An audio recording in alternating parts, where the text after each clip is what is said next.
ایسی خبر لایا ہوں جو آپ کے علم میں نہیں. کیا خبر لائے ہو؟ کہ ایک ملک ہے ملک سبا، اور وہاں پر ایک عورت کی حکمرانی ہے، اور جو وہاں کی رعایا ہے انہیں شیطان نے بہکا دیا ہے، وہ سورج کی عبادت کرتے ہیں. تو سورج کی پرستش کرنے والے لوگ ہیں اور وہ سورج کی عبادت کرتے ہیں، سورج کو سجدہ کرتے ہیں. تو حضرت سلیمان علیہ السلام نے ہدہد کو ایک خط لکھ کے دیا، اور بڑا مختصر سا خط ہے، اور وہ تحریر قرآن میں سورہ نمل میں ہی موجود ہے. تو قرآن مجید میں 114 مرتبہ بسم اللہ ہے. سورہ برات نواں سورہ قرآن کا، جسے سورہ توبہ کہتے ہیں، سورہ توبہ میں بسم اللہ نہیں ہے، اور سورہ نمل میں 2 مرتبہ. تو ٹوٹل 114 تب بنتا ہے جب سورہ نمل کی حضرت سلیمان کے ملکہ بلقیس کو لکھے جانے والے خط کی بسم اللہ الرحمن الرحیم کو کاؤنٹ کیا جائے، پھر بنتی ہے 114. سرکار اب جناب سلیمان نے بسم اللہ کے بعد ایک مختصر سا جملہ لکھا کہ اللہ کی اطاعت کرو اور سرکشی کو چھوڑ دو، سرکشی کو چھوڑ دو. خط پہنچا ملکہ بلقیس کے پاس.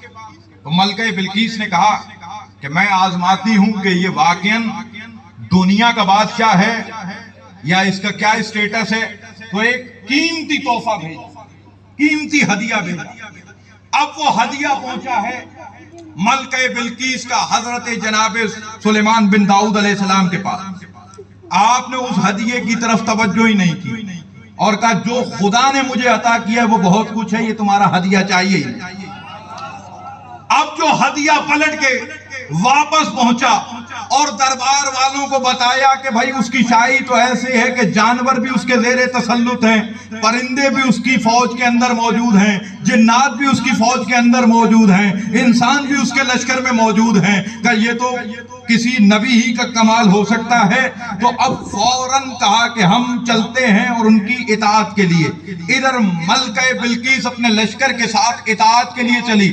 اب خبر ملی کہ وہ ملک سبا سے بیت المقدس کے قریب پہنچ رہی ہے. اب جو بیت المقدس کے قریب پہنچی تو اس منزل پر حضرت سلیمان بن داؤد نے ایک جملہ کہا دربار میں کہ میں چاہتا ہوں کہ ملکہ بلقیس اپنے تخت پر بیٹھے. تخت کتنی دور ہے؟ کتنی کلومیٹر؟ 1500 میل. یعنی ملک سبا کا فاصلہ اور بیت المقدس کا فاصلہ 1500 میل دور. اور حضرت سلیمان کی فرمائش ہے کہ تخت کو ابھی حاضر کیا جائے. تو اس منزل پر دربار میں موجود ایک عفریت نے، جن نے، طاقتور جن نے کہا آپ کا دربار ختم نہیں ہوگا، میں تخت کو لے آؤں گا، دربار کے ختم ہونے سے کم وقت میں تخت کو حاضر کر دوں گا. کہ نہیں اتنا لیٹ نہیں چاہیے، اتنا لیٹ نہیں چاہیے، جلدی کوئک. تو اس منزل پر حضرت جناب سلیمان بن داؤد کے وزیر آصف بن برخیہ کھڑے ہوئے اور کہا کہ میں پلک جھپکنے سے کم وقت میں ملکہ بلقیس کے تخت کو لے آؤں گا. قرآن میں واقعہ موجود ہے، روایت نہیں پڑھ رہا کہ سند پر بحث ہو، راوی پر بحث ہو، درایت پر بحث ہو. اس کتاب سے پڑھ رہا ہوں جو لاریب کتاب ہے. تو کہا کہ میں چشم یعنی پلک جھپکنے سے کم وقت میں ملکہ بلقیس کے تخت کو ملک سبا سے لے آؤں گا.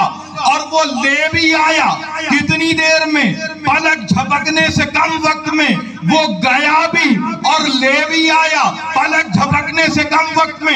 اس پر کسی مسلمان کو کوئی اعتراض نہیں ہے. میں کہوں گا یار تمہاری عقل کہاں چلی گئی ہے کہ سلیمان کا وزیر اگر چشمے ایک پلک جھپکنے سے کم وقت میں 1500 میل دور کے تخت کو لے آئے. تمہیں سمجھ میں آتا ہے؟ اور جس پر کتاب نازل ہوئی اگر وہ کعبہ قوسین کی منزل پہ جائے، معراج کا سفر کرے اور واپس آئے اور کنڈی ادھر ہلتی رہے پانی جاری